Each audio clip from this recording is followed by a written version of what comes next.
Welcome back, and we're going to have an imaginary conversation between God and Hosea about Hosea's marriage. خب میخوایم حالا که برگشتیم راجع به گفتگویی که بین خدا و هوشع در رابطه با ازدواج هوشع احتمالاً اتفاق افتاده یه مقدار تصور و تخیل خودمون رو به کار بندازیم و این فضا رو بازسازی کنیم. This is not original to me. This comes from a famous preacher in the United States, but I think it works for this place in our study. منبع این تصور و تخیل خود شخص من نیستم، بلکه از یک واعظ خیلی معروف و مشهوری در ایالات متحده آمریکا این رو شنیدم و میخوام نقل قول بکنم چون که در این داستان در این فضا خیلی کمک میکنه. So you're going to close your eyes, and I want you to imagine the prophet Hosea and God having this discussion. پس میخوام چشمهای خودتون رو ببندید و در تصور و در تخیل خودتون اینطور ببینید که خداوند و هوشع نبی این گفتگو رو با هم انجام میدن. All right, here we go. خب بریم. God says, خداوند فرمود: Hosea, هوشع، I have a message for you to preach to my people. پیغامی برای تو دارم که به مردم من موعظه کنی. Hosea says, هوشع گفت: I am ready, God. Tell me the message and I will preach. آمادم خداوند، پیغامت رو بگو و موعظه خواهم کرد. God says, خداوند فرمود: No, Hosea. No, I don't think you are ready to preach my message to my people. و خدا گفت هوشع نه فکر نمی کنم الان آماده باشی پیغام من رو موعظه کنی. But I am going to get you ready to preach this message. ولی آمادت می کنم که بتونی این پیغام رو موعظه کنی. I want you to get married. میخوام ازدواج کنی.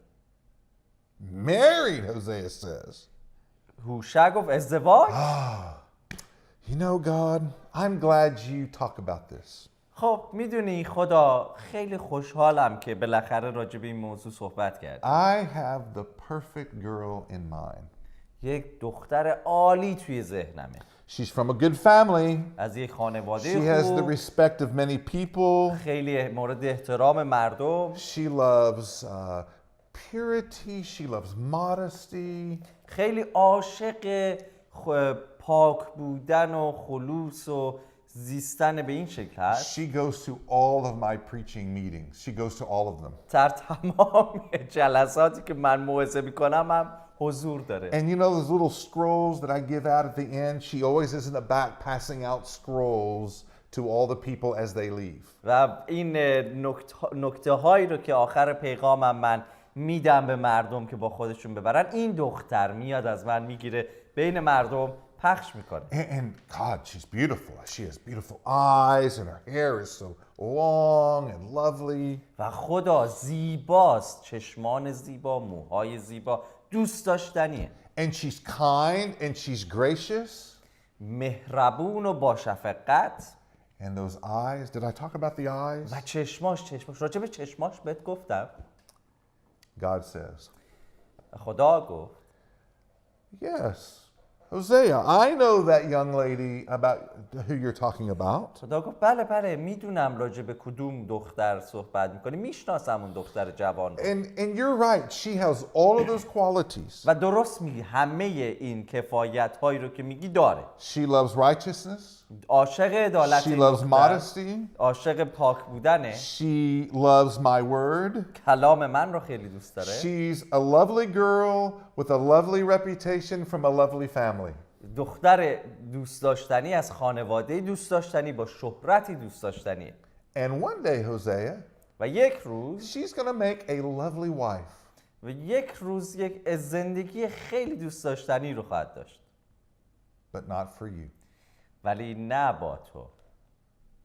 No, Hosea, I have already selected the girl I want you to marry. خدا به هوشع گفت همین الان اون دختری رو که من برای تو انتخاب کردم و میخوام تو با اون ازدواج کنی رو میشناسم. The girl I have picked for you is Gomer. دختر مورد نظر من که برای تو انتخاب کردم هوشع اسمش هست جمر. Gomer? جمر؟ You mean the daughter that Gomer? این جمر، منظورت این جمر که نیست. God, she's a prostitute. خدای مثل که نمیدونی جمر فاحشه است. She loves evil. She doesn't love righteousness. اصلا پاکی و عدالت رو دوست نداره، عاشق شرارته. God, I saw her on the street the other day. Did you see what she was wearing? خدایا چند روز پیش توی خیابون دیدمش. اصلا دیدی لباس چطور میپوشه؟ She doesn't love your word. اصلا کلام تو رو دوست Her نداره. reputation is so bad. شهرتش هم که افتضاح Her تو جامعه. lifestyle of sin. تمام سبک زندگیش گناهه. I will not marry her. من با جمعه I ازدواج am نمی‌کنم. a prophet. من یک نبی هستم. God, what would all the other prophets say if I married this woman? به چی بگم به انبیاء دیگه که در این زمان اونها هم نبی هستن که من دارم با این زن ازدواج میکنم. God, her reputation would make my reputation bad. شهرت این زن شهرت من رو به عنوان نبی از بین میبره. How could a man that talks about holiness marry a woman who is all about unholiness? چطور مردی که راجع به پاکی و قدوسیت صحبت میکنه با زنی ازدواج کنه که تمام زندگیش ناپاکی و گناه؟ No, she is not worthy of my love. نه این زن شایسته عشق من نیست. I will not marry her. با جمر ازدواج نمی کنم. I must not marry her. اصلا نباید باهاش صحبت کنم، حرفش هم نزن. And God says, و خداوند چنین فرمود. yes, you will. بله ازدواج خواهی کرد. You will marry her because your marriage is going to be a living illustration of my relationship with my people. بله ازدواج خواهی کرد هوشع، چون زندگی تو و ازدواج تو داستان و مثالی زنده از رابطه این قوم اسرائیل و من خواهد بود. You are going to live out the message, not just preach the message.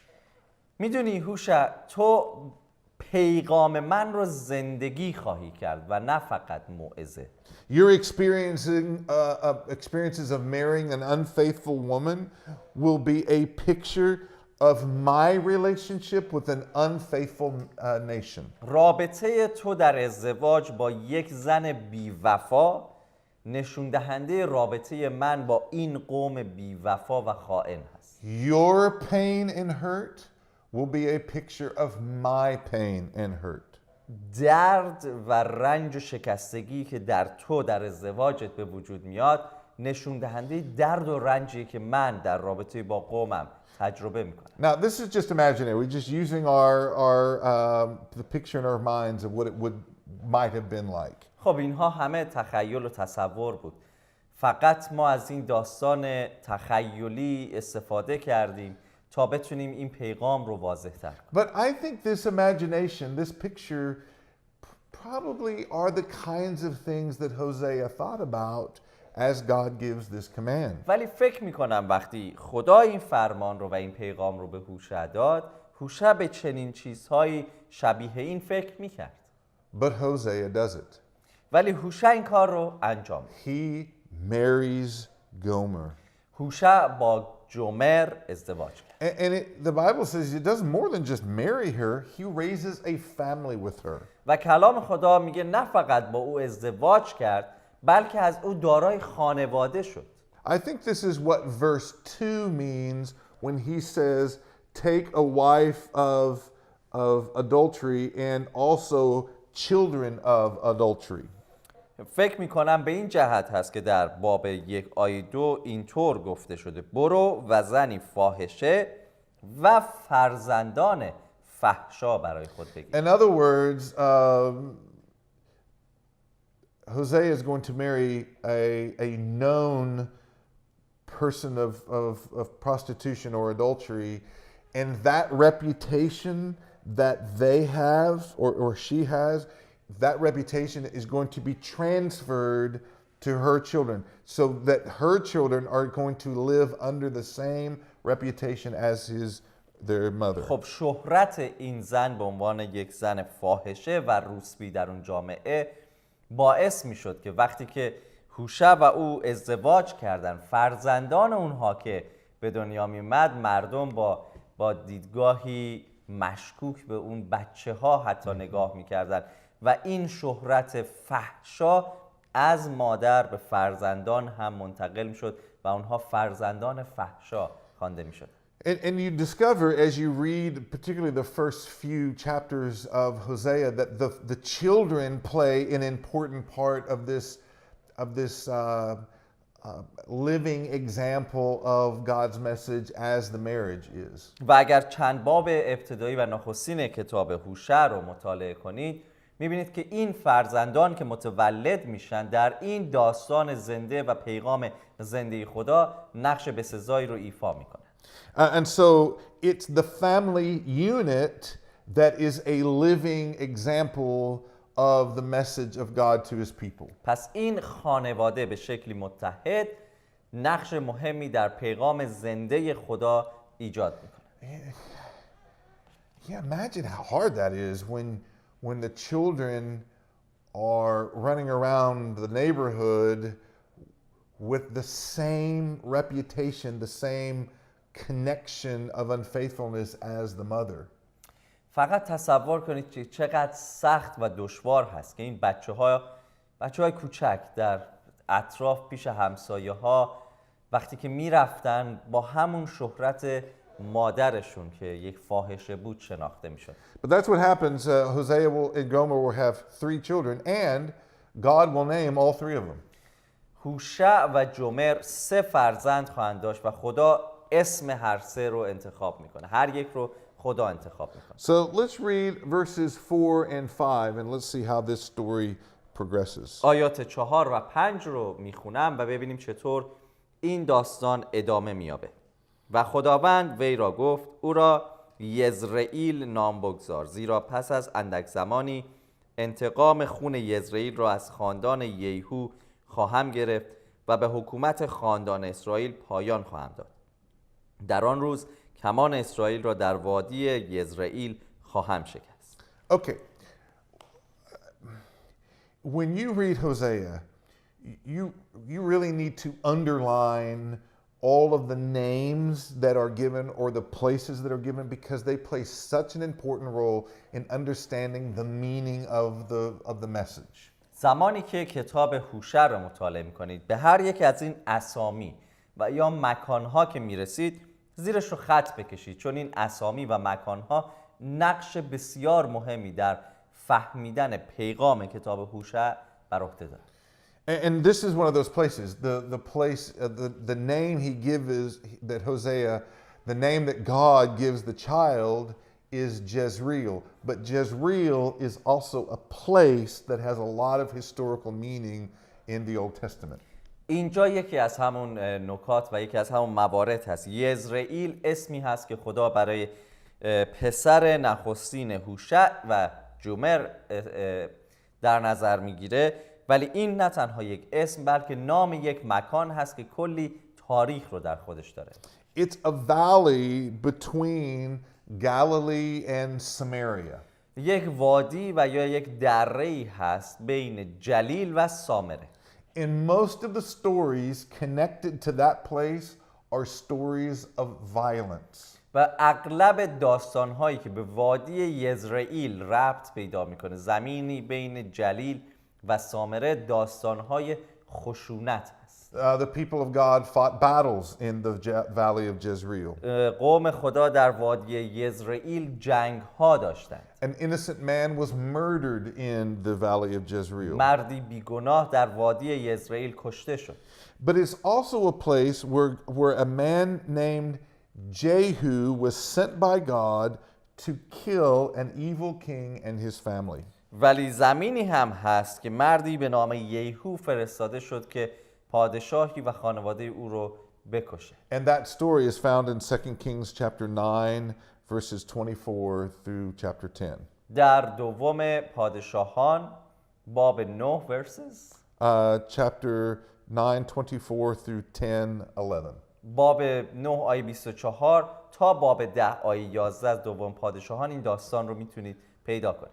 So you need to really, if you're going to understand this verse and this picture, they really need to go back into that story and read those passages because they play such an important role in interpreting. برای متوجه شدن مفهوم این آیه و این داستان و این تصویر در کتاب هوشع باید این متن رو مطالعه کنید که خدمت شما گفتم در دوم پیدایش دوم پادشاهان و اونجا متوجه میشید که فضا به چه شکلی. So here's what I think this means. خب چیزی که من فکر میکنم به این معنا هست اینه. God names the first child of Hosea and Gomer in order to remind them of a time in Israel history where there was great wrath. فکر میکنم خدا نام اولین پسر جمر و هوشع رو یزرعیل انتخاب کرد و گذاشت برای اینکه به اسرائیل و به مردم قوم اسرائیل در اون زمان یادآور تاریخی از اسرائیل رو بشه که تنها چیزی که در اون زمان دیده میشد غضب و خشونت. So every time that child is being picked up from daycare or every time that child is in the park and they yell out his name, Jezreel, Jezreel, come home, it is a reminder of a time in Israel's history of God's great wrath.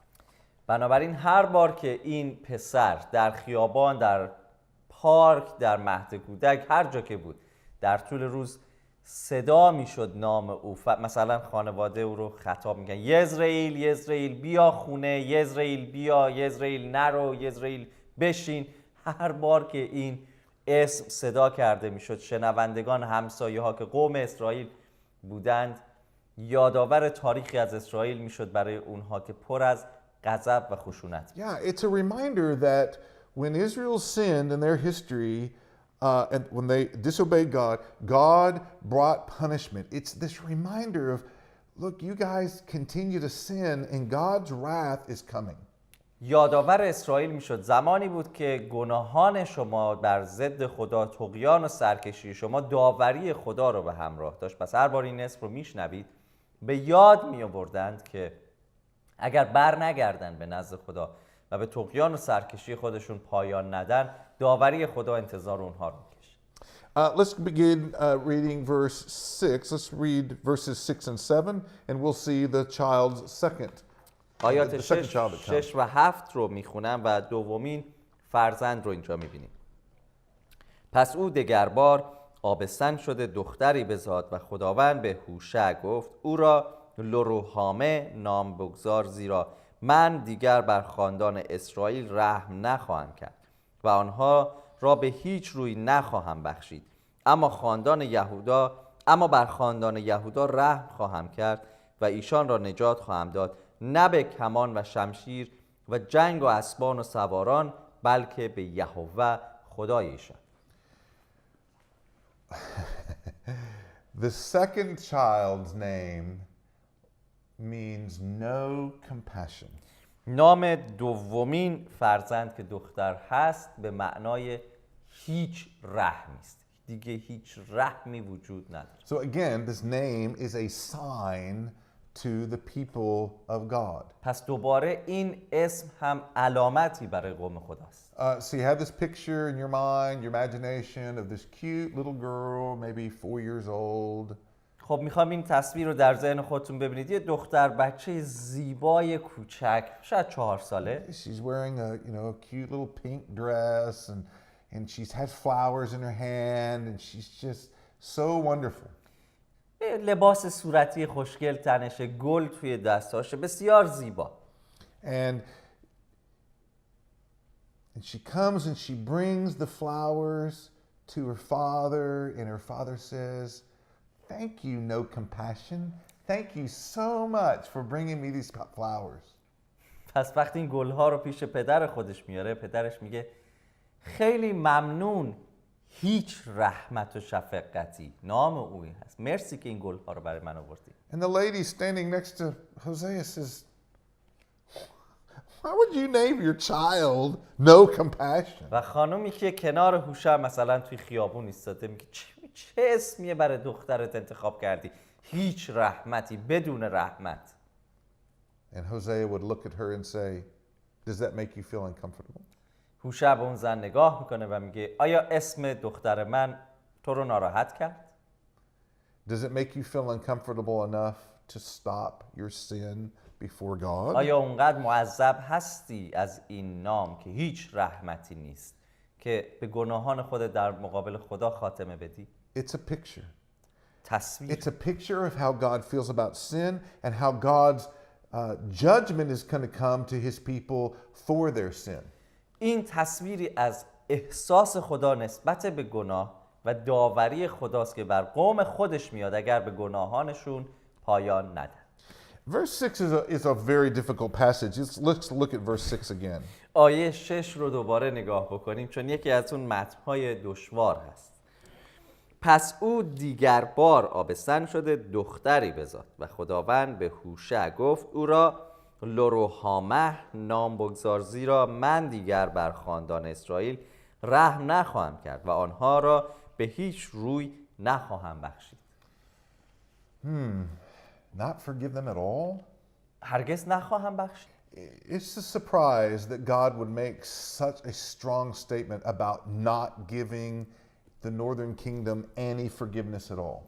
خیلی شوکه کننده هست که خدا تصویری رو به پادشاهی شمالی میده که هیچ آمرزش گناهان و بخششی در کار نخواهد. It's such strong language, you know. زبان خیلی قوی هست. I think it's a reminder to us, and it was to be a reminder for them, how God feels about sin. و فکر میکنم چه امروز برای ما این یک یادآوری هست و چه برای شنونده اولیه در اون روزگار یادآوری این بود که خدا نسبت به گناه چه احساسی داره. He says in verse 7, he'll show love to the house of Judah and he'll save them. در آیه 7 خداوند میگه بر خاندان یهودا رحم خواهم کرد و آنها را نجات خواهم بخشید. But he's not going to save Israel. ولی پادشاهی شمالی اسرائیل رو رحم نخواهم کرد و نخواهم بخشید. And in some sense, that's what happened. یه جورایی این اتفاق افتاد. In 722, Assyria completely destroys the northern kingdom. 722 پیش از میلاد امپراتوری آشور پادشاهی شمالی اسرائیل رو نابود کرد، با خاک یکسان کرد. And he does the same to Jerusalem, except that he keeps a remnant for himself in order to be faithful to the promises that he gave back to Abraham in Genesis chapter 12. همین کار رو با اورشلیم انجام داد، با این تفاوت که باقی ماندگانی رو نگه داشت، حفظ کرد به خاطر وعده‌ای که خدا حفظشون کرد. این باقی ماندگان رو به خاطر وعده‌ای که به ابراهیم در پیدایش باب 12 داده. So God is faithful to his promises that he makes, and he is always going to accomplish what he says he's going to accomplish. بنابراین خدا همیشه به وعده و عهد خودش وفادار هست و هر آنچه را که گفته انجام میده انجام خواهد. This is important because when he talks to David, he gives David another covenant, not just about, it's built on the covenant he gives in Genesis chapter 12 to Abraham, but in David's covenant, he's always going to have a king from David's family to rule over his people. در داستان داوود هم خدا با داوود هم عهدی رو بست، ولی این رو میبینیم که همیشه با تمام فراز و نشیب‌های در تاریخ اسرائیل وعده و عهدی که خدا با داوود بسته بود از طریق خاندان او ادامه پیدا. So in that sense then, the promises of God from Abraham through David are fulfilled in the southern kings, in the southern kingdom, because that's the line of David. David's family rules the people of God in the southern kingdom. پس می‌بینیم وعده‌های چه پیدایش و چه عهد خدا با ابراهیم و عهد خدا با داوود از طریق ذریت و خاندان داوود در پادشاهی جنوبی ادامه پیدا کرد، چون خاندان داوود بر پادشاهی جنوبی حکم فرما بودند. So when we return, we'll continue in chapter 1, beginning in verse 8, and we'll look at how this story progresses in Hosea and Gomer's family. پس وقتی که برگردیم در جلسه بعدی ادامه مطالعه خودمون رو انجام خواهیم داد. با باب 1 آیه 8 آغاز خواهیم کرد و ادامه داستان زندگی عاشقانه هوشع و جامعه رو